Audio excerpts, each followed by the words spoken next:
स्वागत राष्ट्रवादी काँग्रेस पक्षाच्या वतीनं स्वागत करतो। आपण आलात वेळात वेळ काढून। आज पत्रकार परिषद घेण्यामागचा एक असा उद्देश आहे की निवडणुका 30-40 दिवसावर मतदान आलेलं आहे, 50 दिवसावर मतदान आलेलं आहे। ज्यांना कधी ग्रामपंचायत, जिल्हा परिषद, पंचायत समितीचं दार ओलांडता आलं नाही अशी मंडळी बेछूट आरोप करत सुटलेली आहे। मग बेछूट आरोप काय असावेत? भ्रष्टाचार, गणपतीवर घेतलेले सांस्कृतिक कार्यक्रमावर टीका आणि पत्रकार परिषद घेतल्यानंतर संध्याकाळी येऊन बरीच मंडळी भेटते, आमच्या गणपतीला पट्टी द्या, आमची ही बदली करून द्या, हे अनुदान आले, तुमचे आभार, वैयक्तिक येऊन आभार मानतात। कारण अनेक जणांचे आम्ही ह्या सोकॉल्ड जी पुढारी त्यांचे आम्ही बुरखे फाडू शकतो, पण लोकशाहीला मानणारे, संकेत मानणारे धनंजय मुंडे साहेबांच्या नेतृत्वाखाली काम करत असताना काही आचारसंहिता पाळली पाहिजे ह्या सदहेतूनं आम्ही कुणाचंही नाव घेणार नाहीत आणि नाव घेऊन आमची जीभ आम्ही विटाळणार नाहीत। त्याचं कारण असं आहे की एका उंचीवर गेलेला नेता ज्यावेळेस असतो, कैलासवासी यशवंतराव चव्हाण असतील, वसंतदादा पाटील असतील, आत्ताच्या राजकारणातली शरदराव पवार साहेब असतील, यांच्यावर जरी कुणी वैयक्तिक टीका केली तर ह्या मंडळीनं कधी केली नाही। मुंडे साहेब याची दखल सुद्धा घेतली नाही, कारण जनता आणि नेता ह्यांचं जे मायलेकराचं अतूट नातं आहे, चिखला मातीचं नातं आहे, ही नाळ कधीही न तुटणारी आहे। कारण धनंजय मुंडे साहेबाचं ऑफिस वाल्मिकांना कराड यांच्या नेतृत्वाखाली अनेक आम्ही सगळी मंडळी बसलेली असते, मग कुणाचा दवाखाना असेल, कुणाचा 7-12 असेल, आरोग्याचं काम असेल। पत्रकार मित्रांना मी नम्र निवेदन करतो की बंधू आणि भगिनींनो, आपण जाऊन विचारा 100 लोकांना की तुम्हाला धनंजय मुंडे साहेबांच्या नेतृत्वाखाली वाल्मिकांना कराड आणि ही आमचे तालुका अध्यक्ष वैजनाथराव माऊली आहेत, वकील साहेब आहेत, उपसभापती आहेत, ही सगळे नगरसेवक आहेत, 24 तास अविरत कामात असतात। ठीक आहे, सगळीच माणसं आहेत, आम्ही 100% बरोबर आहेत असं म्हणत नाहीत, माणूस हा चुकीचा पुतळा आहे। कुठं चुकला असेल तर प्रत्येक जण कानाला हात लावून हे काम करत असताना, चांगलं काम करत असताना आम्ही चुकलो तर आम्हाला माफ करा म्हणणारी ही मंडळी आहे।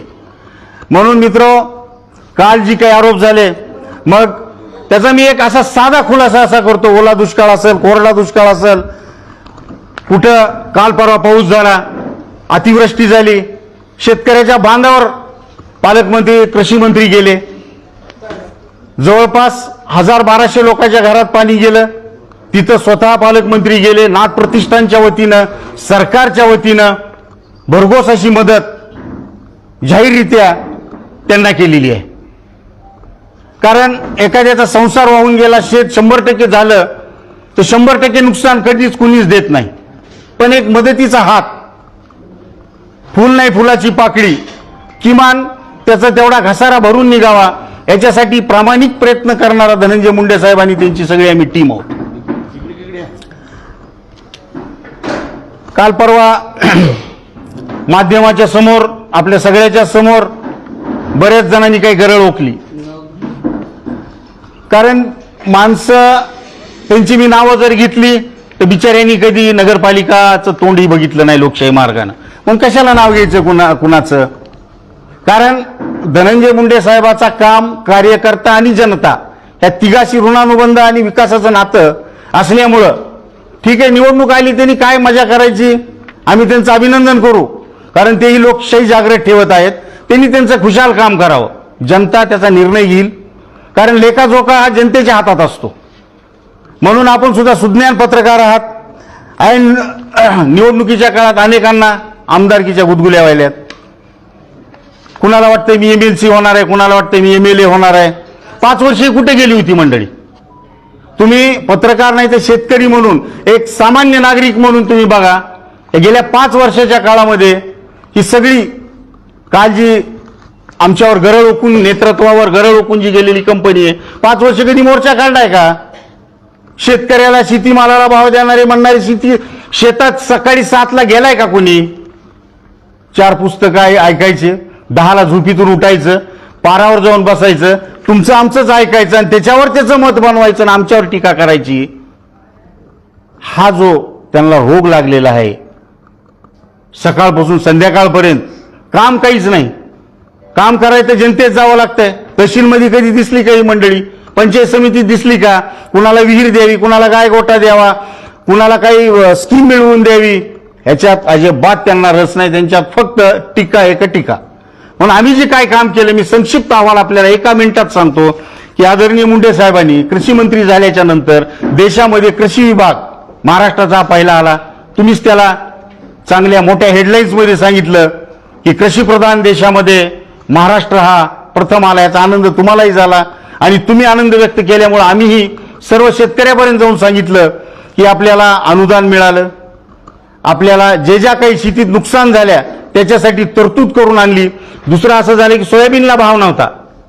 परवाच आपल्याकडं लेक लाडकी बहीणच्यासाठी मुख्यमंत्री लाडकी बहीणच्या ह्या उद्घाटनाच्या निमित्त दोन्ही उपमुख्यमंत्री, आदरणीय मुख्यमंत्री आणि आदरणीय कृषी मंत्री भारत सरकार आले होते. त्या मुंडे साहेबांनी आग्रह करून आयातीवर टॅक्स जास्त लावा असं सांगितलं आणि जी MRP आहे 4,930 रुपये, सभापती 4,985, तर 5,000 रुपयापर्यंतचा भाव यावर्षी आपल्याला पहिल्या दिवसापासून सोयाबीनला मिळणार आहे. 90 दिवसाचं जरी समजा व्यापाऱ्याकडून काही थोडा कमी जास्त भाव झाला तरी आपण खरेदी केंद्र, कृषी मंत्री धनंजय मुंडे साहेबांनी खरेदी केंद्र 90 दिवसाचे चालू करायचा आदेश हा सरकारकडून काढून आणलेला आहे. 5,000 रुपये आपल्याला भाव आपल्या सोयाबीनला मिळणार आहे. एकमेव पालकमंत्री असे आहेत की विमा द्यायला कंपनीनं टाळाटाळ केली तर त्यांच्यावर फौजदारी गुन्हे दाखल करण्याचा कठोर निर्णय सन्माननीय पालकमंत्र्यांनी घेतलेला आहे.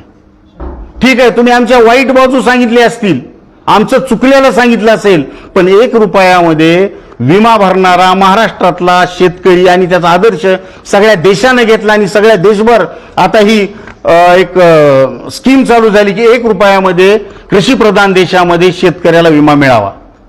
हे नाही सांगितलं त्यांनी. दुसरी गोष्ट अशी, महाविकास आघाडीचं सरकार असताना लॉकडाऊनच्या काळात अतिवृष्टी दरम्यान एकीकडे कोविडमध्ये निर्बंध असताना सुद्धा पालकमंत्र्यांनी बांधावर जाऊन 72 तासाच्या आत ऑनलाईन जे लोक वंचित राहिले, ज्यांना काही मिळालं नव्हतं, त्यांना मदत देण्याचं काम केलेलं आहे. 2021-22 मध्ये अतिवृष्टी झाली. 23 मधील दुष्काळाच्या अनुदान स्वरूपात बीड जिल्ह्यातील शेतकऱ्यांना 1,200 कोटीपेक्षा जास्त मदत आतापर्यंत मिळालेली आहे. 2023 मध्ये शेतकऱ्यांना 25% अग्रिम प्रमाणे संपूर्ण जिल्ह्यातील प्रत्येक महसूल मंडळात 400 कोटी रुपये विमा वाटप करण्यात आलेला आहे.